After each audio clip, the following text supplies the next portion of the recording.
Agora veja, irmãos, Daniel 3, verso 19. Então Nabucodonosor se encheu de fúria.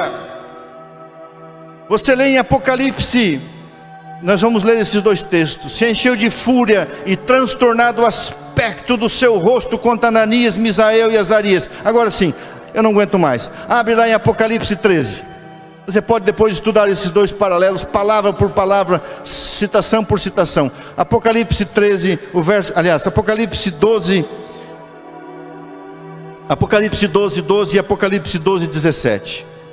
Apocalipse 12, verso 12 diz assim: por isso festejai os céus e vós os que neles habitais, ai da terra e do mar, porque o diabo desceu até vós cheio de grande cólera, ira, fúria, igual Nabucodonosor, sabendo que pouco tempo lhe resta. Verso 17: irou-se o dragão contra a mulher, a igreja, e foi pelejar com os restantes da sua descendência, os que guardam os mandamentos de Deus e têm o testemunho de...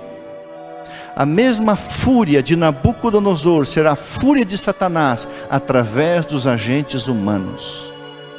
Uma vez numa comissão da igreja, um irmão lá no passado, faz mais de 20 anos isso, numa igreja que eu era pastor, um irmão se levantou com uma atitude irascível, mas muito irascível. Eu olhei para ele mansa e calmamente, apesar de ser um alemão, e falei: irmão, por que você está irado? Eu estou irado por causa disso. Eu falei: irmão, o senhor sabia que quem está irado é o diabo? A sua ira não é justa, não é justificável. Então, irmão, pensa bem por que o irmão está irado aqui na igreja. A Bíblia diz que o dragão está irado. A fúria vem, esse tipo de... Existe a ira justificada, a ira santa, que é um outro assunto. Eu vou abrir aqui um parênteses. O que é uma ira santa? Uma ira justificável é quando você fica irado por coisas sagradas. Essa semana, uma adolescente chamou o nome de Deus em vão, e eu chamei a atenção dela: filha, você sabia que quando os anjos falam o nome de Deus, eles baixam o rosto? E você está usando o nome de Deus de uma forma tão vulgar? Se alguém pegar a minha Bíblia, me assaltar ali fora e eu saber que é uma pessoa que vai usar as folhas da Bíblia, que são muito usadas para fumar maconha, eu vou ficar irado? Ele vai ter que arrancar a minha Bíblia na força. A ira é santa quando o motivo é santo, ou quando o objeto é santo. Mas esse irmão está virado por coisas banais. Aí não era uma ira justificável. A ira e a fúria de Nabucodonosor tem o seu paralelo na ira do dragão, quando ele usar os agentes humanos. E aí então, irmãos, o que aconteceu? A ira do dragão se encheu de fúria, e ele então lançou o decreto de morte. A Bíblia diz: foram jogados, atados. Apocalipse 13, 15 diz: para que fizessem morrer. Irmãos, alguém joga 3 pessoas com cordas amarradas, atados, dentro de uma fornalha de fogo para viver ou para morrer? Agora presta atenção. Quando sair o decreto de morte, já terá fechado a porta da graça. Mais ou menos o decreto de morte vai sair na 5ª praga, quando os cristãos forem acusados de não aderirem ao sistema. Mas quando fechar a porta da graça, não haverá mais mártires, não haverá mais ninguém que vai sofrer, porque todo o caso foi decidido para a vida e para a morte. Então, um paralelo de Daniel 3 é que quando os 3 hebreus foram jogados na fornalha ardente através de um decreto de morte, eles não morreram, porque quando sair o decreto de morte, nenhum filho de Deus morrerá. Os anjos entrarão em cena, o próprio Cristo virá como um guerreiro celestial. Leia o Grande Conflito e você vai entender esse negócio. Não haverá mais necessidade de martírio, de sangue, de testemunhas, porque tudo já foi selado, a porta da graça fechou, Jesus saiu do santuário celestial, saiu o decreto de morte, que venham as fogueiras, mas você e eu sairemos dali vivos. Apenas as amarras serão queimadas e destruídas, e Jesus entrará no fogo desse mundo para libertar você e eu. Então, quando o Senhor decreto de morte, não se preocupe. Que venha decreto de morte, que venha fuga das grandes cidades para as pequenas, das pequenas para as montanhas, que venha tudo isso. Por quê? Quando cair a primeira praga, nenhum mal chegará à tua tenda. 1000 cairão ao teu lado e 1000 à tua direita. Quando Jesus encerrar a sua intercessão, você será completamente protegido por Deus e o mal não te atingirá. Sabe, irmãos, eu não sou uma pessoa sensacionalista.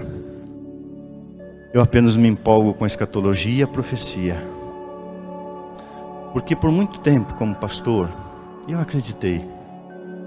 Isso não ia acontecer enquanto eu estivesse vivo.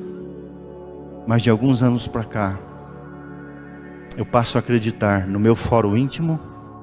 Se eu viver mais 30, 40 anos, eu creio que eu verei Jesus voltar. E eu gostaria de estar vivo. Eu gostaria de receber a chuva serôdia. Eu gostaria de ser chamado perante tribunais e dizer para um juiz ou qualquer ser humano: amigo, eu não estou indeciso. Eu não tenho dúvida no meu coração. Eu sei em quem creio. E o meu Redentor vive. E Ele se levantará sobre a terra. E os meus olhos o verão, não outros.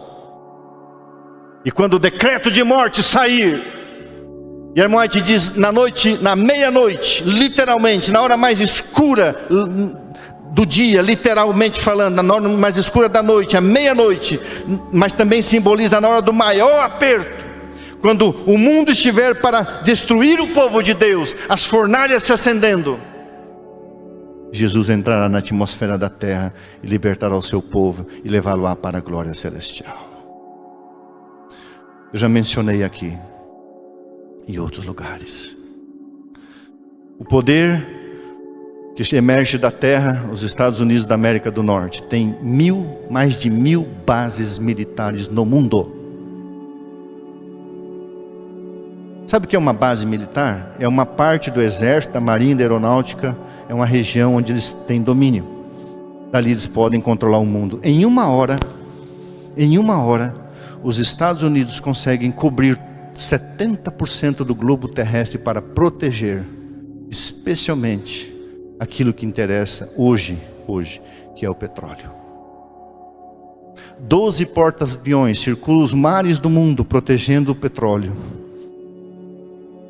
Em 2008, um porta-aviões passava pelas águas brasileiras e a então presidenta ou presidente dos Estados Unidos ligou para o presidente dos Estados Unidos reclamando: o teu avião está passando por minhas águas, o teu navio, o teu porta-aviões está passando por minhas águas?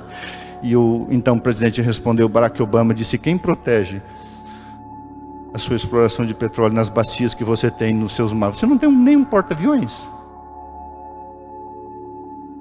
O mundo, belicamente falando, irmãos, está nas mãos dos Estados Unidos. Em uma hora, 70% do globo, em uma hora, eles lançam porta-aviões e vigiam o mundo inteiro. Então você acha, por mais que você vá para qualquer mato, para qualquer sítio, para qualquer canto, você acha que um satélite vai achar você em segundos? Isso não importa, irmãos. Sabe qual a defesa que você vai ter? Você vai ter a mesma defesa de Ananias, Misael e Azarias. Nenhuma! Então quando o decreto de morte sair, o fogo se acender, você só vai ter uma certeza: você não vai se prostrar diante dos homens, você vai ficar em pé diante de Deus, e as únicas coisas que serão destruídas serão as amarras, as cordas, ou seja, o inimigo será abatido e não você. Você e eu sairemos do fogo para sermos exaltados a príncipes, e não herdaremos junto com Nabucodonosor no seu reino, mas junto com Jesus em glória e majestade.